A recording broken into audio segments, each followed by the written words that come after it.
ஸ்ரீவில்லிபுத்தூரில் புகழ்பெற்ற ஆண்டாள் கோவிலில் ஆடிப்பூர தேர் திருவிழா வெகு விமர்சையாக நடைபெற்றது.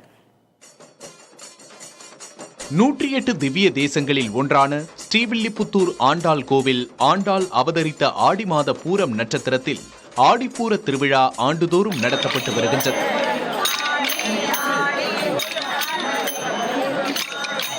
அதன்படி கடந்த 20ஆம் தேதி திருவிழா கொடியேற்றத்துடன் தொடங்கியது. விழாவின் முக்கிய நிகழ்வான 9வது நாளில் ஆடிப்பூர தேரோட்டம் கோலாகலமாக நடைபெற்றது. இதற்காக அதிகாலையிலேயே ஆண்டாள் ரெங்கமன்னார் உற்சவர்களுக்கு சிறப்பு அபிஷேகம் செய்யப்பட்டது. மதுரை கள்ளழகர் சூடிக்களைந்த வஸ்திரத்தை உடுத்தி ஆண்டாள் ரெங்கமன்னார் தேரில் எழுந்தருளினார். பின்னர் மாவட்ட ஆட்சியர் உள்ளிட்டோர் வடம் பிடித்து இழுத்து தேரோட்டத்தை தொடங்கி வைத்தனர். இதனையடுத்து தமிழகத்தின் பல்வேறு பகுதிகளைச் சேர்ந்த ஆயிரக்கணக்கான பக்தர்கள் தேரை வடம் பிடித்து இழுத்தனர்.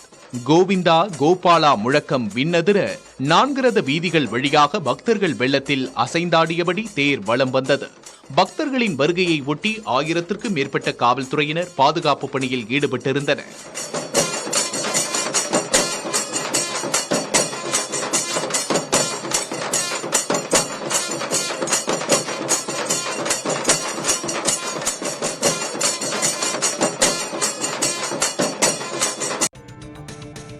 ஆடிப்பூரம் விழாவை முன்னிட்டு திருத்தணி முருகன் கோவில் விழா கோலம் பூண்டது.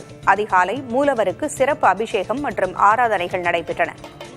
சென்னை உள்ளிட்ட பல்வேறு பகுதிகளில் இருந்து வந்த ஆயிரக்கணக்கான பக்தர்கள் காவடி மற்றும் பால் குடங்களோடு மலைக்கோவிலில் குவிந்து பக்தி பரவசத்தோடு தரிசனம் செய்தனர்.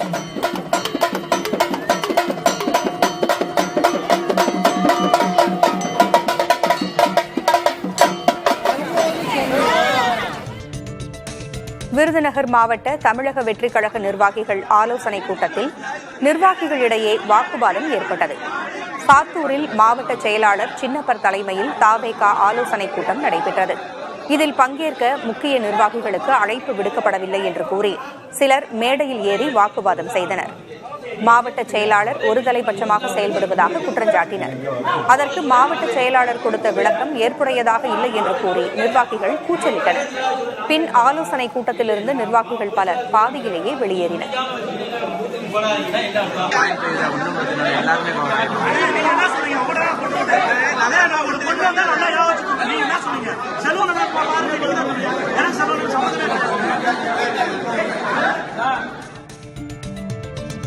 காஞ்சிபுரத்திற்கு அருகே வீட்டில் தனியாக இருந்த பெண்ணை கொன்றவரை இதுவரை காவல்துறையினர் கைது செய்யாததை கண்டித்து உறவினர்கள் காவல் நிலையத்தை முற்றுகையிட்டனர். திம்மசமுத்திரத்தில் கடந்த 24ஆம் தேதி அஸ்வினி என்ற இளம்பெண் தலையில் பலத்த காயங்களோடு மீட்கப்பட்டார்.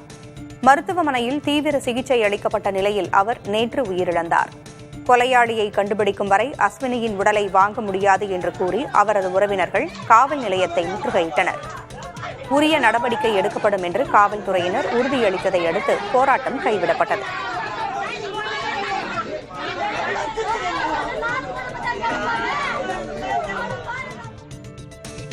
சேலத்திற்கு அருகே வீட்டில் தனியாக இருந்த தம்பதியை தாக்கி 10 சவரன் நகை 40,000 ரூபாய் திருடப்பட்டுள்ளது.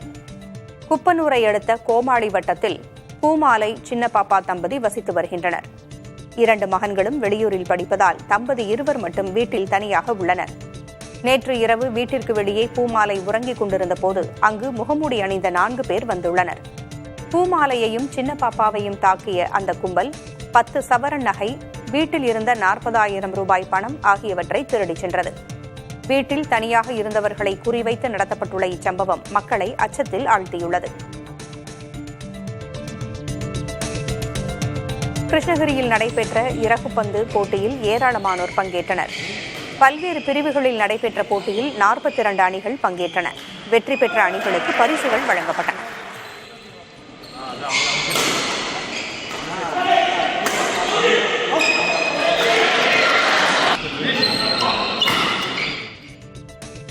ஒடிஷாவில் தொடர் கனமழையால் பொதுமக்களின் இயல்பு வாழ்க்கை பெரிதும் பாதிக்கப்பட்டுள்ளது. பாலசூர், ஜஜ்பூர், சுந்தர்கர் உள்ளிட்ட 6 மாவட்டங்களில் குடியிருப்பு பகுதிகளை வெள்ளம் சூழ்ந்துள்ளதால் 11,000த்திற்கும் மேற்பட்டோர் பாதிக்கப்பட்டுள்ளனர். வெள்ளத்தால் பாதிக்கப்பட்ட பகுதிகளில் சிக்கியிருந்த 1000த்திற்கும் மேற்பட்டோர் மீட்கப்பட்டு பாதுகாப்பான இடங்களில் தங்க வைக்கப்பட்டுள்ளனர். இதற்கிடையே அப்பகுதிகளில் தொடர்ந்து மீட்புப் பணிகள் நடந்து வருகின்றன.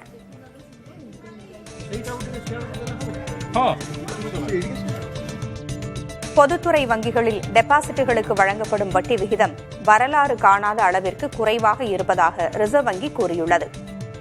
பொதுத்துறை வங்கிகள் டெபாசிட்டுகளுக்கு வழங்கப்படும் வட்டி விகிதங்களை தங்கள் விருப்பம் போல் நிர்ணயித்துக் கொள்ள 2011ஆம் ஆண்டு முதல் அனுமதிக்கப்பட்டது. முன்னதாக கடந்த பிப்ரவரி முதல் கடன் வட்டி விகிதங்களை ரிசர்வ் வங்கி 1% குறைத்தது. இதனால் டெபாசிட் வட்டி விகிதங்களை குறைந்த அளவிற்கு கடன் வட்டி விகிதங்களை வங்கிகள் குறைக்கவில்லை என்ற குற்றச்சாட்டு எழுந்துள்ளது.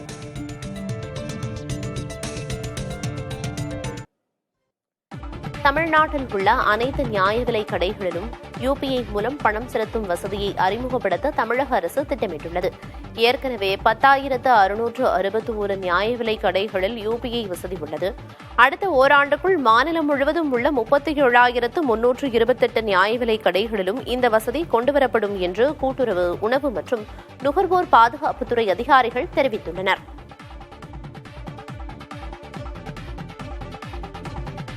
கரூர் மாயனூர் கதவணைக்கு நீர்வரத்து 1,05,000 அதிகரித்திருப்பதால் கரையோர மக்களுக்கு வெள்ள அபாய எச்சரிக்கை விடுக்கப்பட்டுள்ளது. 27,000 கன அடியில் இருந்து நீர்வரத்து 1,05,000 கன அடியாக அதிகரித்துள்ளது. அதனால் மாயனூர் கதவணை கடல் போல் காட்சியளிக்கிறது.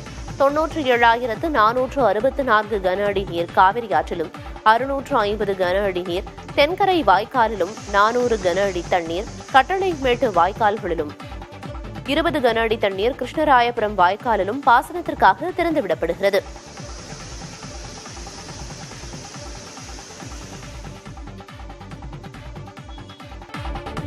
ஆபரேஷன் சிந்தூர், சுபான்ஷு சுக்லா பற்றிய பாடங்களை சேர்க்க NCERT-க்கு மத்திய கல்வி அமைச்சகம் உத்தரவிட்டுள்ளது. பஹல்காம் தீவிரவாத தாக்குதலுக்கு பதிலடியாக இந்திய ராணுவம் மேற்கொண்ட ஆபரேஷன் சிந்தூர் நடவடிக்கை, விண்வெளி வீரர் சுபான்ஷு சுக்லா சந்திரயான் சோதனை, இஸ்ரோவின் சாதனைகள் குறித்த விவரங்களை பாடத்திட்டத்தில் சேர்க்க மத்திய கல்வி அமைச்சகம் திட்டமிட்டுள்ளது.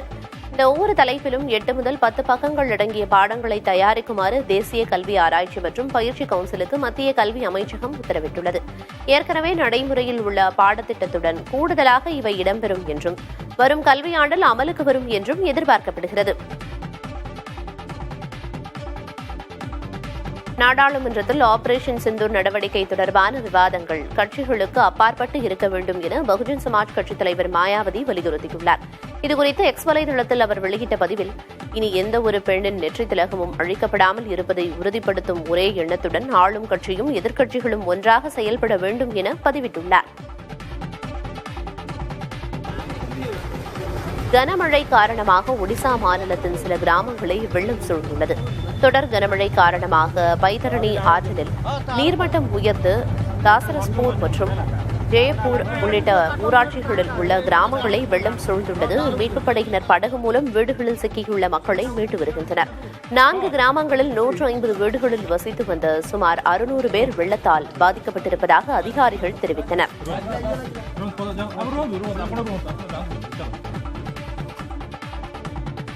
கியூபாவுக்கான இந்திய தூதர் தோங் கோமாங் ஆம்ஸ்ட்ராங் திருமண வாழ்வு சார்ந்த வினோதமான சிக்கலில் சிக்கியுள்ளார்.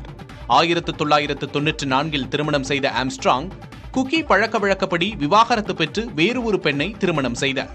ஆனால் கிறிஸ்தவ திருமண சட்டத்தின்படி இந்த விவாகரத்து செல்லாது என கவுஹாத்தி உயர்நீதிமன்றம் 2022 தீர்ப்பளித்தது. தங்களது மகளை தன்னிடமிருந்து சதி செய்து பிரித்திருப்பதாக முதல் மனைவி நெய்கோல் சாங்சன் ஆம்ஸ்ட்ராங் மீது குற்றம் சாட்டியுள்ளார்.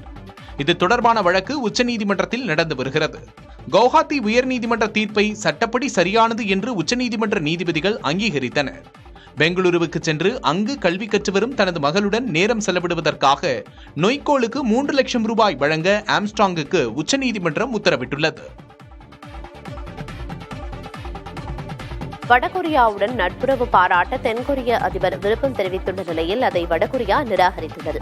இதுகுறித்து அந்நாட்டு அதிபர் கிம் ஜாங் உனின் சகோதரியான கிம் யோ ஜாங், அமெரிக்காவுடன் தென்கொரியா இணக்கமாக இருந்து வருவதாகவும் முந்தைய தென்கொரிய அதிபருக்கும் தற்போதுள்ள அதிபருக்கும் இடையே எந்த வேறுபாடும் இல்லை என்றும் தெரிவித்துள்ளார். கடந்த கால நிகழ்வுகளை சில உணர்ச்சிமிக்க வார்த்தைகளை கூறி மாற்றிவிடலாம் என நினைப்பது துளியும் பயனளிக்காது என கிம் ஜோ யாங் தெரிவித்துள்ளார். மத்திய அமெரிக்க நாடான ஹாண்டுராஸில் அரசுக்கு எதிரான போராட்டங்கள் தீவிரமடைந்துள்ளன. நாட்டில் உள்ள ஜனநாயக நடைமுறைகள் மற்றும் அமைப்புகளில் ஆளும் அரசு ஆதிக்கம் செலுத்தி வருவதாக குற்றச்சாட்டுகள் முன்வைக்கப்படும் நிலையில் வரும் நவம்பர் மாதம் நடைபெறும் தேர்தலில் முறைகேடுகளை செய்ய முயற்சிப்பதாகவும் புகார்கள் எழுந்துள்ளன.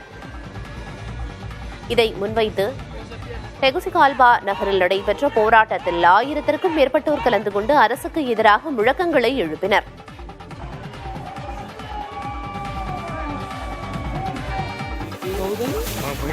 இலங்கை புலனறுவையில் விவசாய கிணற்றில் காட்டு யானை ஒன்று தவறி விழுந்தது. இந்த தகவலை அறிந்த வனத்துறையினர் அப்பகுதி மக்களுடன் இணைந்து யானையை மீட்கும் நடவடிக்கையில் ஈடுபட்டனர். சுமார் 8 மணி நேரம் போராடி அந்த யானையை பத்திரமாக மீட்டனர்.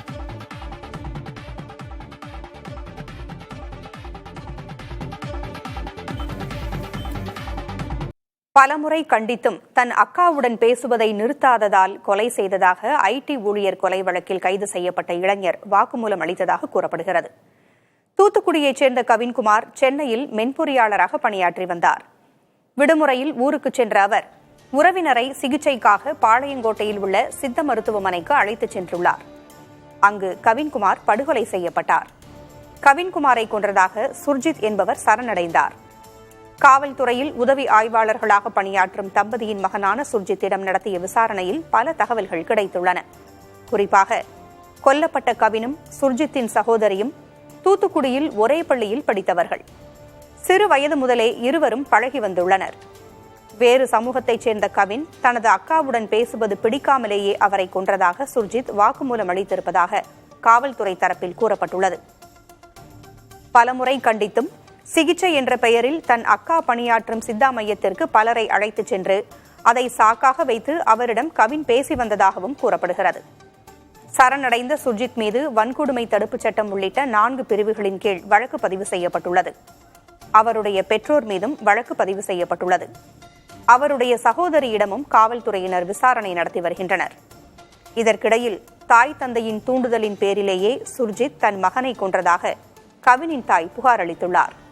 அந்த கோணத்திலும் காவல்துறையினர் விசாரணை நடத்தி வருகின்றனர்.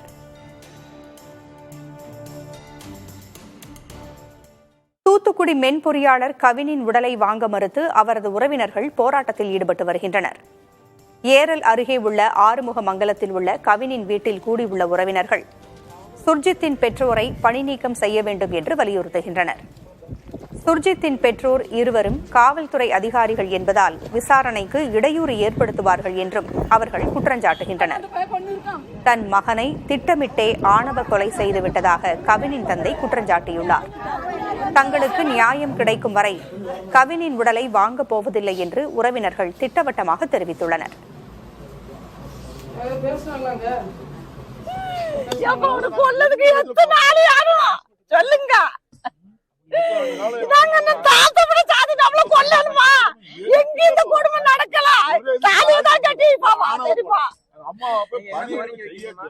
தாயும் தாப்பனும் அவங்க காவல்துறையில் இருக்கிறதுனால அவன் தைரியமா அவனை விட்டு ஏவி விட்டு கொலை பண்ணிட்டு உடனே போய் அவன் ஆஜராயிருக்கான். அவங்க 2 பேரையும் பணியிட நீக்கணும். தாயும் தாப்பனி நேத்து ஆஸ்பத்திரிக்கு போயிருக்காங்க. அந்த பொண்ணு தான் போன் பண்ணி ஆஸ்பத்திரிக்கு வாங்கன்னு சொல்லியிருக்கு. சொல்லிட்டு அண்ணனை ஆகி விட்டு அந்த வாரம் அதில் எங்கள் அண்ணன் கூட போங்கன்னு சொல்லி அவன் அண்ணன் கூட ஏற்றி விட்டு அவன் போய் இங்கே வான்னு தனியாக பேசணும்னு கூப்பிட்டு என் பிள்ளைய மிளகாப்பொடியை கண்ணில் எரிஞ்சு அருவாலை எடுத்து வெட்டிட்டான். எங்களுக்கு சரியான நியாயம் கிடைக்கணும். அது அம்மா அப்பாவை பணி நீக்கம் செய்யணும். இல்லைன்னா எங்கள் போராட்டம் தொடரும். நாங்கள் நேற்று நைட்டு போய் பாளையங்கோட்டையில் போய் கம்ப்ளைண்ட் கொடுத்தோம். கம்ப்ளைண்ட் கொடுத்ததில் போலீஸ் அதிகாரிகள் எல்லாமே அவங்க அப்பா வந்து டிபார்ட்மெண்ட்டுக்கு அவங்களுக்கு சாதகமாக இருந்தாங்க. நாங்கள் கம்ப்ளைண்ட் கொடுத்துட்டு பாடி வாங்க வந்துட்டோம். எங்களுக்கு நியாயமான ஒரு தீர்ப்பு கிடைக்கணும். அவங்க அப்பா வந்து எஸ்எஸ்ஏ இருக்காரு, அம்மா போலீஸாக இருக்குது. அவங்க 2 தூண்டுதல் தான் இந்த பையன் செஞ்சுருக்கான். அதனால் அவங்க 2 சஸ்பெண்ட் செய்யணும், பணியிட செய்யணும். அதுக்கப்புறம் தான் நாங்கள் பாடி வாங்குவோம். திருவனந்தபுரம் செகந்தராபாத் இடையே இயக்கப்படும் சபரி எக்ஸ்பிரஸ் செப்டம்பர் 29 முதல் சூப்பர் ஃபாஸ்ட் ரயிலாக மாற்றப்படுகிறது. இந்த ரயிலின் வேகம் அதிகரிக்கப்பட்டு மொரப்பூர் நிலையத்திலும் நின்று செல்லும் என தெரிவிக்கப்பட்டுள்ளது. திருவனந்தபுரத்திலிருந்து காலை 6:45 மணிக்கு புறப்பட்டு மறுநாள் மதியம் 12:10 மணிக்கு செகந்தராபாத் சென்றடையும் ரயில் மறுமார்க்கத்தில் செகந்தராபாத்திலிருந்து மதியம் 12:20 மணிக்கு புறப்பட்டு மறுநாள் மாலை 6:05 மணிக்கு திருவனந்தபுரம் வந்தடையும்.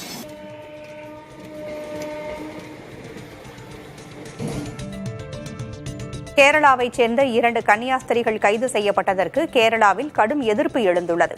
அவர்கள் மீதான கடத்தல் மற்றும் கட்டாய மதமாற்ற குற்றச்சாட்டுகள் போலியானவை என திருச்சபை தலைவர்கள், கேரளத்தின் ஆளும் மற்றும் எதிர்க்கட்சிகள் கண்டனம் தெரிவித்துள்ளன. கன்னியாஸ்திரிகள் இருவரும் 3 பெண்களை ஆக்ராவிலிருந்து அழைத்து வரும்போது ரயில் நிலையத்தில் கைது செய்யப்பட்டுள்ளனர். அந்த 3 பெண்களும் தங்கள் விருப்பத்தின் அடிப்படையில் தங்களுடன் வந்ததாகவும், அதற்காக அவர்களின் பெற்றோருடைய ஒப்புதல் கடிதம் தங்களிடம் இருப்பதாகவும் கன்னியாஸ்திரிகள் தெரிவித்துள்ளனர். இருப்பினும் பஜ்ரங் தளத்தினர் வற்புறுத்தியதால் காவல்துறையினர் அவர்கள் மீது வழக்கு பதிவு செய்ததாக கூறப்படுகிறது.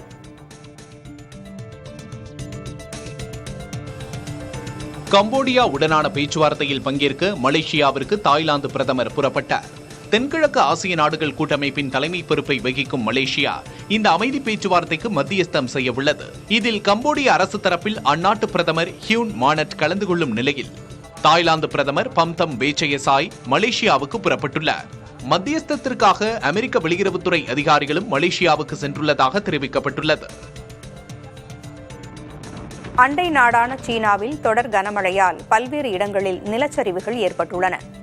தலைநகர் பீஜிங் மற்றும் அதை ஒட்டியுள்ள மாகாணங்களில் வெள்ளம் சூழ்ந்துள்ளதால் பொதுமக்களின் இயல்பு வாழ்க்கை முடங்கியுள்ளது. நீர்நிலைகளில் வெள்ளப்பெருக்கு ஏற்பட்டிருப்பதால் கரையோர பகுதி மக்களுக்கு எச்சரிக்கை விடுக்கப்பட்டுள்ளது.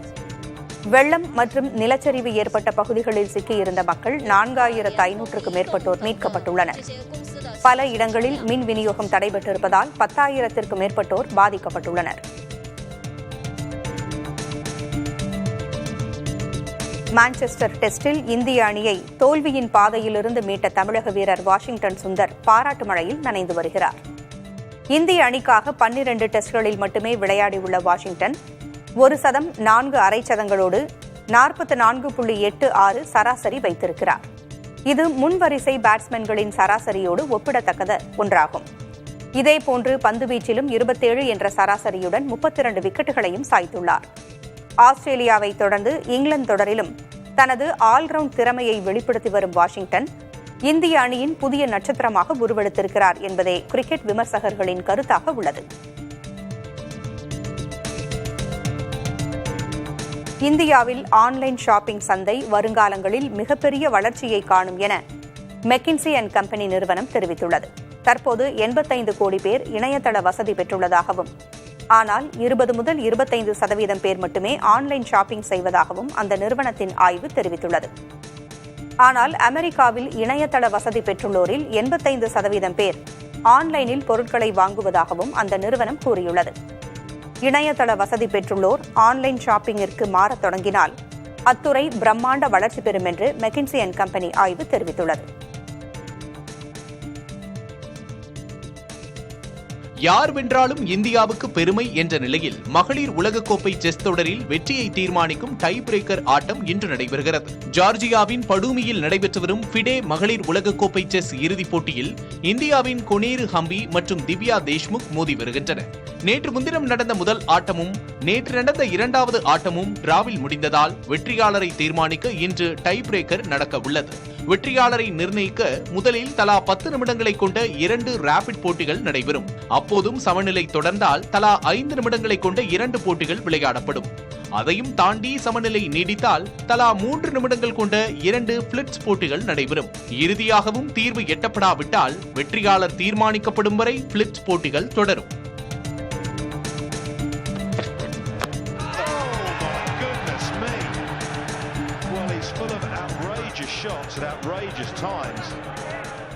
காயம் காரணமாக இங்கிலாந்து அணியுடனான 5வது டெஸ்ட் கிரிக்கெட் போட்டியிலிருந்து ரிஷப் பந்த் விலகியுள்ளார். அவருக்கு மாற்றாக தமிழகத்தைச் சேர்ந்த என் ஜெகதீசன் இந்திய அணியில் சேர்க்கப்பட்டுள்ளார். 4வது டெஸ்ட் போட்டியில் கிறிஸ் வோக்ஸ் வீசிய பந்தை ரிவர்ஸ் ஸ்வீப் செய்ய முயன்றபோது பந்துக்கு காயம் ஏற்பட்டது. இதனையடுத்து 29 வயதாகும் ஜெகதீசனுக்கு அறிமுக வீரராக இந்திய அணியில் வாய்ப்பு கிடைத்துள்ளது. ரஞ்சி கோப்பையில் 2023-24 சீசனில் 816 ரன்கள் குவித்த ஜெகதீசன் 2024-25 சீசனில் 674 ரன்களை குவித்துள்ளார். முதல் தர கிரிக்கெட்டில் 79 இன்னிங்ஸ்கள் விளையாடியுள்ள என் ஜெகதீசன் 3373 ரன்களை குவித்துள்ளார். அதிகபட்சமாக கடந்த ஆண்டு சண்டிகருக்கு எதிரான போட்டியில் முச்சதம் விளாசி அசத்தியிருக்கிறார் அவர். வாஷிங்டன் சுந்தர், சாய் சுதர்சன் ஆகியோரை தொடர்ந்து தமிழகத்தைச் சேர்ந்த 3வது வீரராக இந்திய டெஸ்ட் கிரிக்கெட் அணியில் ஜெகதீசன் இடம் பிடித்துள்ளார். இந்தியா இங்கிலாந்து அணிகளுக்கு இடையிலான 5வது டெஸ்ட் கிரிக்கெட் போட்டி லண்டன் ஓவல் மைதானத்தில் வரும் 31ஆம் தேதி தொடங்குகிறது. புதுச்சேரி அரசு போக்குவரத்து கழக பேருந்துகளை பணிமனையில் நிறுத்திவிட்டு ஓட்டுநர்களும் நடத்துனர்களும் வேலை நிறுத்தத்தில் ஈடுபட்டுள்ளனர்.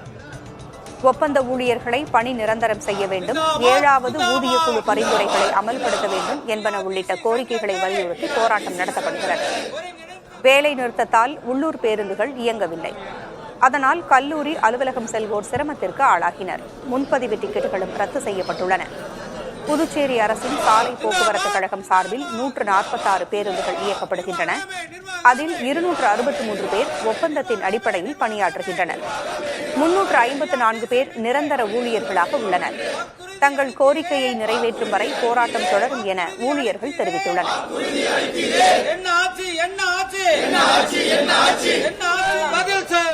இது வரைக்கும் எந்த ஒரு பேச்சுவார்த்தையும் கூப்பிடலங்க. இதுக்கு முழுக்க இந்த நிர்வாகத்துடைய சீர்கேடால தான் இந்த தொழிலாளி நாங்கள் இத்தனை பேர் பாதிக்கப்படுறோங்க. பணி நிரந்தரமும் இந்த சாந்து கொடுக்குற வரைக்கும் இந்த போராட்டம் வேலை நிறுத்தம் கடைசி வரைக்கும் தொடருங்க. கிட்டத்தட்ட 2-3 போராட்டம் பண்ணோம், பேச்சுவார்த்தை பண்ணோம், எதுவுமே சரி வர முடியல. அதனால இன்னையிலிருந்து காலவரையற்ற வேலை நிறுத்தத்தில் ஈடுபட்டிருக்கிறோம். இந்த 2 கோரிக்கையும் தீர்க்கும் வரை எங்கள் போராட்டம் கண்டிப்பா தொடரும். இதில் எந்தவித மாற்று கருத்தும் இல்லை.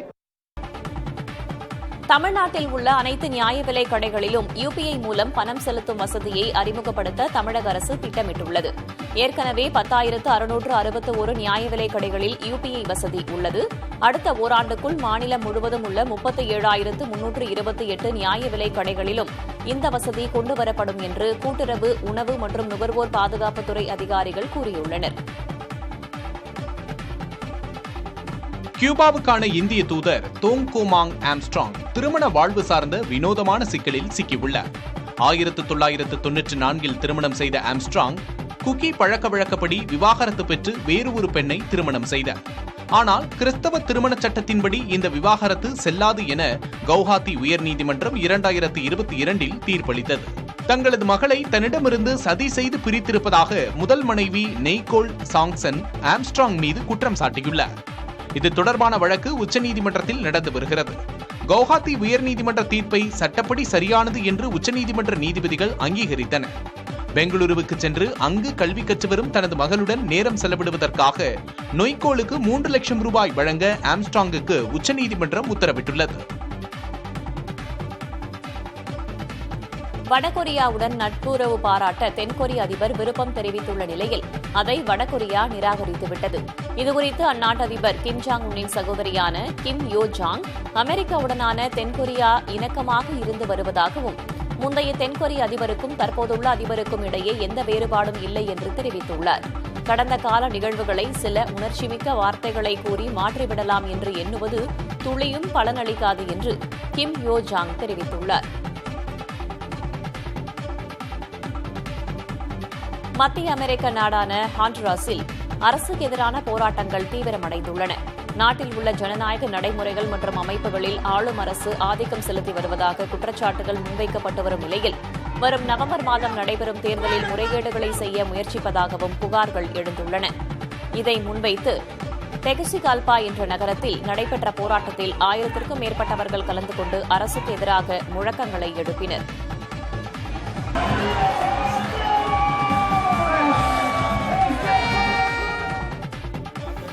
இலங்கை பொலனறுவையில் விவசாய கிணற்றில் காட்டு யானை ஒன்று தவறி விழுந்தது. இந்த தகவலை அறிந்த வனத்துறையினர் அப்பகுதி மக்களுடன் இணைந்து யானையை மீட்கும் நடவடிக்கையில் ஈடுபட்டனர். சுமார் 8 மணி நேரம் போராடி அந்த யானையை பத்திரமாக மீட்டனர்.